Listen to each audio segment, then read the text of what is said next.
iHeart shedding light on Second Life mysteries. Things that residents ask me, why does it do this? Why does it say that? Things that aren't elucidated very clearly in the user interface yet.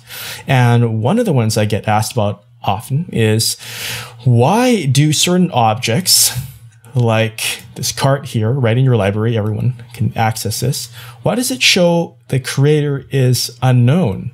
How is that possible? Well, that's actually kind of misleading, because it means that due to the way the inventory system works, there's a lot of things that aren't exposed until you res them in world. And that includes when multiple creators are involved in the making of a relatively complex object. Let's have a look. Click and drag. And so we have the cart that should be appearing quite soon. If you right click, and if I were to edit it, this may take a little while to show up. Oh, let's try that again. There we go. Then we'll see here under the general tab that the creator is Ben Linden. Now there's a subtlety that the creator of the last prim that was linked, or the root prim, their name will show up. So if you link things by multiple creators, then who gets the overall surface credit? In this case, Ben Linden, but he did build other parts of the cart. If we click here, and click here, and click here, and now it says nobody. Understandably, that's confusing within itself. We would have to unlink an object, and hopefully you don't destroy it. So let's go ahead, and in the name of science, let's unlink it.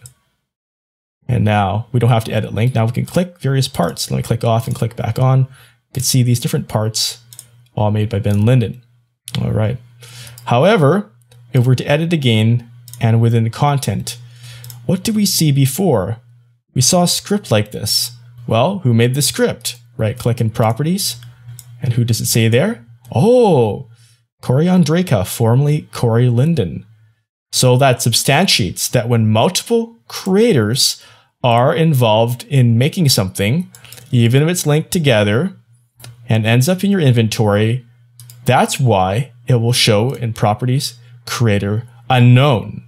So to get to the root of multiple creators, so to speak, you need to res it and inspect the parts. Remember not to destroy anything that's not copyable.